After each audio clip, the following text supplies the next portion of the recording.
ఇప్పుడు రాహుల్ గాంధీ గారు ఏమంటారంటే మనము దేశం యొక్క ఎక్స్రే తీయాలి. అవును. ఏవేవి తీయాలి? మతాల పరంగా, కులాల పరంగా, ఉపకులాల పరంగా మొత్తం ఎక్స్రే తీయాలి. అట్లాగే సర్వే చేయాలి. ఏంటి, ఎవరెవరి దగ్గర ఎంతెంత ఆస్తి ఉంది, ఎంతెంత ధనం ఉంది, ఇది సర్వే చేయాలి. అండ్ ఇన్స్టిట్యూషనల్ సర్వే కూడా అన్నారు, దాని గురించి మళ్ళీ మాట్లాడదాం. ఇవన్నీ సర్వే చేయాలి అని అన్నారు కదా. బయట నుంచి వచ్చిన మాత్రం సర్వే చేయకూడదు, బయట నుంచి వచ్చిన వాళ్ళని సర్వే చేయకూడదు. సో ఇప్పుడు ఇవన్నీ సర్వేలు చేస్తాము. చేసిన తర్వాత ఇప్పుడు ఎవరి జనాభా ప్రకారము వారికి పునః పంపిణీ చేయాలి అన్నారు.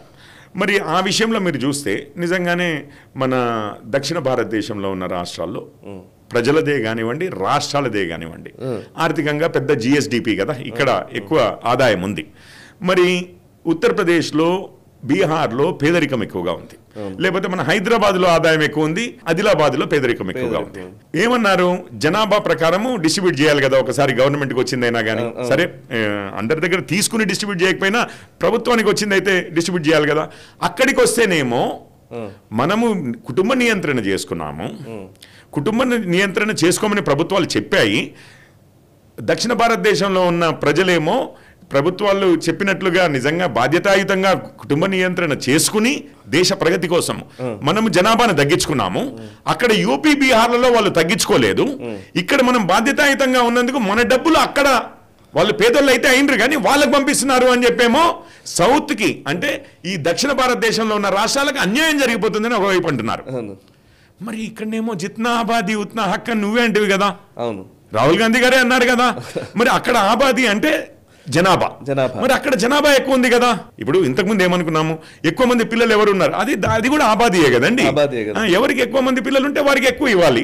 ఎక్కడ ఏ రాష్ట్రానికి ఎక్కువ మంది జనాభా ఉంటే వారికి ఎక్కువ ఇవ్వాలి. ఎవరు పేదవాళ్ళు, ఇంకా వారు ఇందులో అన్నిట్లలో మాట్లాడనిది ఒకే ఒక్కరి గురించి, పేదవాళ్ళ గురించి మాట్లాడాల. ఎంతసేపు కులాల పరంగానో మతాల పరంగానో మాట్లాడినారు కానీ పేదల గురించి అన్నది పెద్దగా విషయం చేయలే ఎప్పుడు. ఇది విషయం. సో మరి వారు ఒక విధంగానేమో సౌత్కి అన్యాయం జరుగుతుందంటారు.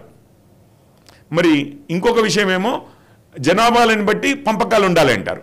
జనాభా బట్టి మనము సంక్షేమ కార్యక్రమాలు చేస్తుంటేనేమో సౌత్కి అన్యాయం జరుగుతోంది, ఇక్కడ జనాభా మేము తగ్గించుకున్నాం కాబట్టి మాకు అన్యాయం చేస్తున్నారా అంటారు. సో ఇప్పుడు మోడీ గారు చెప్పండి, జిత్నా ఆబాదీ ఉత్నా హక్ అనేది ఎవరిది స్లోగను? రాహుల్ గాంధీ గారి స్లోగన్. అదేమన్నారు, ఎక్కువ మంది పిల్లలు ఉన్న వాళ్ళకి పంచి పెడతారు అన్నారు. తప్పేమన్నారండి? బాగా డబ్బున్న వాళ్ళు విపరీతంగా డబ్బున్న వాళ్ళుగా మారుతున్నారు, పేదవాళ్ళు పేదలుగా మారిపోతున్నారు. సో వెల్త్ డిస్ట్రిబ్యూషన్ అనేది ఖచ్చితంగానే పైనుంచి కింద వరకు జరగాలంటే డబ్బున్నవాడు ఇవ్వాలి, లేనివాడు తీసుకోవాలి. ఇదే కదా కమ్యూనిస్ట్ సిద్ధాంతం మొదటి నుంచి. క్లాసిఫికేషన్ సంథింగ్ క్లాసెస్ మధ్య గొడవ. సో నిజానికి అదే అయితే కనుక ఈ విషయంలో దాన్ని అట్లాగే చూడాలా లేకపోతే లేదా? ఇక్కడ డబ్బున్నవాడు లేని వాడికి ఇవ్వడం అనేది కాదా? ఒక్క విషయం, ఇప్పుడు డబ్బు ఎవరి దగ్గర ఉన్నా, ఈరోజు ఎవరి దగ్గర ఉన్నా గవర్నమెంట్ దగ్గర రికార్డులు ఆల్రెడీ ఉన్నాయి. మన రాష్ట్రంలో మీకెంత భూమి ఉంది, నాకెంత భూమి ఉంది, మన ధరణి పోర్టల్లో ఆధార్ నెంబర్ కొడితే తెలిసిపోవాలి. దాని తర్వాత ఇప్పుడు మిగిలిన డబ్బు, ఇప్పుడు అదానీ అంబానీలు అంటూ ఉంటారు, వాళ్ళందరిది ఏముంటుందండి, షేర్ హోల్డింగ్స్ ఉంటాయి కంపెనీల్లో. అదంతా కూడా రిజిస్ట్రార్ ఆఫ్ కంపెనీస్లో ఉండనే ఉంది. అయినా కానీ ఇప్పుడు కొత్తగా ఫైనాన్షియల్ సర్వే అంటే ఎవరిని చేస్తారు? ఎవరిది ఫైనాన్షియల్ సర్వే? క్లియర్ గా ఉంది, అది ఎప్పటి నుంచో ఉంది. వారి దగ్గర నుంచి రీడిస్ట్రిబ్యూషన్ ఆల్రెడీ అవుతోంది. ఆదాయ పన్నులు, కార్పొరేట్ ట్యాక్స్లు ఈ విధంగా తీసుకుని మనం ఆల్రెడీ సంక్షేమ కార్యక్రమాలు చేస్తూనే ఉన్నాం. ఇండ్లు లేని వారికి ఇండ్లు, కరెంటు లేని వారికి కరెంటు, నీళ్లు లేని వారికి నీళ్లు, టాయిలెట్లు లేని వారికి టాయిలెట్లు, లేకపోతే ఉచితంగా 80 కోట్ల మందికి ఆహార ధాన్యాలు, ఇవన్నీ చేస్తూనే ఉన్నాం. సో ఆ ట్రాన్స్ఫర్ జరుగుతుంది. కొత్తగా ఫైనాన్షియల్ అండ్ ఇన్స్టిట్యూషనల్ సర్వే అన్నారు. Institutional survey next. Financial survey అంటే ఇప్పుడు వరకు ట్యాక్స్ కట్టని వారి గురించి వారి దగ్గర ఆధారాలు లేవు. రైట్, ఇన్కమ్ ట్యాక్స్ డిపార్ట్మెంట్ దగ్గర లేవు, రిజిస్టర్ ఆఫ్ కంపెనీస్ దగ్గర లేవు. మీరు ఒక వ్యవసాయదారుడు, మీరు ఒక 15 ఎకరాల పొలం ఉంది మీకు, ఇది ఇన్కమ్ ట్యాక్స్ కట్టారు మీరు. సో వాళ్ళది చేస్తారంటే మరి ఎవరిది చేస్తారు? ఇప్పటి వరకు ఇన్కమ్ ట్యాక్స్ కట్టని వారిది, కంపెనీలలో పైసలు లేని వారు. ఇది ఎక్కడున్నాయండి? ఉన్నది రెండు చోట్ల. భూమిలో ఉంది, ఇల్లు కట్టుకున్నారో వాట్ ఎవర్ భూమి. ఇంకొకటి ఏంటి, బంగారము.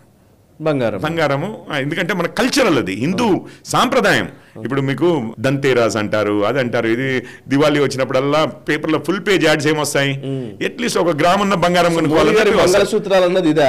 మోడీ గారి మంగళసూత్రాలు అన్నది ఏంటి అంటే ఇప్పుడు బంగారము వెండి అండ్ గిరిజన సోదరిమణులది వెండి పెట్టుకోవడం వాళ్ళ సాంప్రదాయము, వారు ఈ మంగళసూత్రాలు అంటే ఇప్పుడు వడ్డానం అనమంటారా, లేకపోతే చైన్ అనమంటారు. ఎందుకంటే మన భారతదేశంలో ఎప్పుడు కూడా బంగారాన్ని ఏదో బిస్కెట్ల రూపంలో ఏది అమెరికాలో కొనుక్కున్నట్టుగా ఇక్కడ కొనుక్కునే సాంప్రదాయం లేదు. మనం ఏదైనా కానీ ఆ ఆభరణాల రూపంలోనే కొంటాం. అందరి దగ్గర ఉండే మొదటి ఆభరణం ఏంటి? మంగళసూత్రం. అందుకని అందరికీ కనెక్ట్ అయ్యే వాళ్ళు చెప్పిందే. ఈరోజు ఈ ఇన్ఫర్మేషనే గవర్నమెంట్ దగ్గర లేని, అందుకనే సర్వే చేయాలి, లేకపోతే మిగిలిందంతా గవర్నమెంట్ దగ్గర ఉంది కదా. సరే, కాంగ్రెస్ వారు ఏమంటున్నారంటే ఇప్పుడు బంగారం తీసుకెళ్తారు అని అన్నా కానీ ఒక అర్థం ఉండేదేమో, కానీ మరీ మంగళసూత్రం అంటారా? మంగళసూత్రం అంటే అది దేనికి సింబల్ మీకు తెలుసు కదా, అంటే పుస్తలు దించుతున్నారు అంటే ఆ విధంగా తీసుకుపోతున్నారు అన్న టైప్ లో ఉంటది కదా. మరి అంత నీచంగా మాట్లాడుతున్నారే అని చెప్పారు. కానీ ఒక్క విషయం సాయి గారు, ఇప్పుడు నిజంగానే ఈ పునః పంపిణీ అన్నారు కదా, అంటే తీసుకోవడము ఇంకా వేరే వాళ్ళకి ఇవ్వడము, ఇప్పుడు ఉన్నవారి దగ్గర నుంచి తీసుకుని మళ్ళీ మేం పంచుతాం అనడం ఏదైతే ఉందో, ఇప్పుడు తీసుకున్న వాళ్ళు, నేను ఒక్క విషయం చెప్తాను, ఎందుకు మంగళసూత్రం అనేది మరి మోడీ గారు ఆ విధంగా అన్నారో లేదో నాకు తెలియదు, కానీ నేను మాత్రం ఐఎమ్ కన్విన్స్డ్. ఎందుకనంటే మీరు మన రాష్ట్రంలో ఒక చిన్న ఎగ్జాంపుల్ చెప్తాను. మొన్నటికి మొన్న ఒక సంవత్సరం క్రితమేమో ఈ ఉద్యోగాలకు పరీక్షలు అవుతున్నప్పుడు అన్ని పేపర్లలో విపరీతంగా వచ్చింది, టీవీలో కూడా. ఇప్పుడు స్త్రీలందరూ వెళ్తున్నారు, మెటల్ డిటెక్టర్లు ఉన్న కాడ మెటల్ డిటెక్టర్స్ ఉన్నాయి, వీళ్ళ దగ్గర తుపాకులు లేవు, కత్తులు లేవు అని చెప్పి తెలుసుకున్న తర్వాత ఒకరేమో బుర్కాలో ఉంటారు, వారినేమో బుర్కాలో ఉండగానే లోపలికి పంపిస్తారు. ఇంకొకరేమో మంగళసూత్రాలు మెట్టెలు మాత్రం తీసి అక్కడ పెట్టాలి అంటారు. పరీక్ష హాల్లోకి పోవాలంటే మీరు కూడా పేపర్లలో చూశారు కదా, నేను అబద్ధం చెప్పట్లేదు కదా, విపరీతంగా విస్తృతంగా వచ్చాయి కదా, మనం వీడియోలు కూడా చూసాం కదా. ఇప్పుడు మంగళసూత్రాల్లో చిట్టీలు పెట్టుకుంటారనా అండి, కాపీ కొట్టకూడదనే కదా. ఇప్పుడు బుర్కా ఉందనుకోండి, అంటే పైనుంచి కింది వరకు మనం కప్పుకున్నప్పుడు మీరు ఎక్కడైనా దాచుకోవచ్చు అనేది మామూలుగా మనం అనుకుంటాం, అవునా కదా. కానీ ఇదేంటి మంగళసూత్రాలు, ఇదేంటి అని అంటే ఒక రకమైన పైశాచిక ప్రవృత్తి మన ఎక్స్ట్రీమ్ లెఫ్ట్లో, అది కొంచెము అందరికీ చేరిపోయింది. ఇప్పుడు ఈరోజు అణువున చేరింది మన సొసైటీలో. ఏంటి అని అంటే వీళ్ళని ఇప్పుడు డబ్బు ఇది అన్నాం కదా, పంపిణీ అన్నాం కదా, వీళ్ళ డబ్బులు తీసుకోవడమే కాదు, తీసుకునే సమయంలో వాళ్ళ సాంప్రదాయాల్ని, వాళ్ళ మత సాంప్రదాయాలనే కానివ్వండి, వారు ఏదైతే తమ అస్తిత్వానికి సంబంధించినవి అనుకున్నారో వాటిని కూడా వారి మనసును నొచ్చుకునేలా, లేకపోతే వారిని అవమానపరిచేలా. ఇప్పుడు నిజం చెప్పండి, ఒక మంగళసూత్రం తీసేయమని అంటే దేనికన్నారండి? చిట్టీల కోసం అన్నారా నిజంగానే? రేపు బంగారం గురించి మీ ఇంటికి వచ్చినప్పుడు, మీ ఆశల గురించి మీరు ఇంటికి వచ్చినప్పుడు వారు మంగళసూత్రాన్ని ఒక మంగళసూత్రంగా ఆలోచించే విధానం ఉండుంటే దేశంలో ఎక్కడైనా కానీ ఈ ప్రభుత్వాలు, ఇండియా అలయన్స్లో ఉన్నవారు ఎవరైనా అసలు తీయమని ఏ స్త్రీనైనా అడుగుతారా? ఈరోజు వారేదో అంటున్నారు ఇంత మరీ నీచమని, మీరు చేస్తున్నారయ్యా అదే అన్నారు. మళ్ళీ మోడీ గారు ఎక్కడ కూడా ఒకటి తప్పని లేదు. ఆ విధంగా మీ డబ్బే కాదు, అందుకనే వడ్డానం అనలేదు ఆయన. మంగళసూత్రమే ఎందుకన్నారంటే కావాలని వీళ్ళ మానసిక రుగ్మత ఏదైతే ఉందో. ఇప్పుడు కర్వా చౌత్ ఉంటుందండి, కర్వా చౌత్ అంటే నార్త్లో బాగా సెలబ్రేట్ చేస్తారు.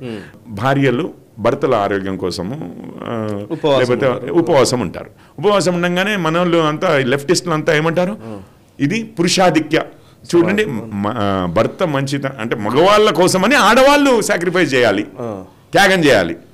ఇప్పుడు మెళ్ళో పుస్తే అంటే కూడా ఏమంటారు మీకు తెలుసు కదా, మగవాడేదో కడుతున్నాడు, ఇక ఈమె నా ఆస్తి అయిపోయింది అన్న టైప్ లో ఆలోచన అని చెప్పి వాళ్ళు దాన్ని కొంతమంది అయితే పశువు గట్టినట్టు అది పైశాచికత్వం. ఈ పైశాచికత్వం రేపు తప్పనిసరిగా ఉంటదండి, తప్పనిసరిగా ఉంటుంది. అందుకనే మంగళసూత్రం అని మాట్లాడారు. మంగళసూత్రం మాట్లాడకపోతే ఇంకేమైనా ఉండాలి, గాజులు అనాలి. గాజులన్నా మళ్ళీ అక్కడికి వచ్చింది కదా, మిల్లో ఎటువంటి ఇవో లేకపోతే వడ్డానమో ఇంకేదో అనాలి. అది విషయం అండి, అది విషయం. అది అందుకనే వారన్నది వీరి ప్రవృత్తి, వీరి స్టేట్మెంట్స్, వీరు అన్న మాటలే వాటిని సులువుగా నలుగురికి అర్థమయ్యేటట్టుగానే చెప్పారు. కానీ ఈ రెండింటిని టై చేస్తూ ఇందులో పెద్దగా వారి సొంతంగా ఏదో అన్న విషయం అయితే నాకైతే మోడీ గారు అన్నది అయితే నాకైతే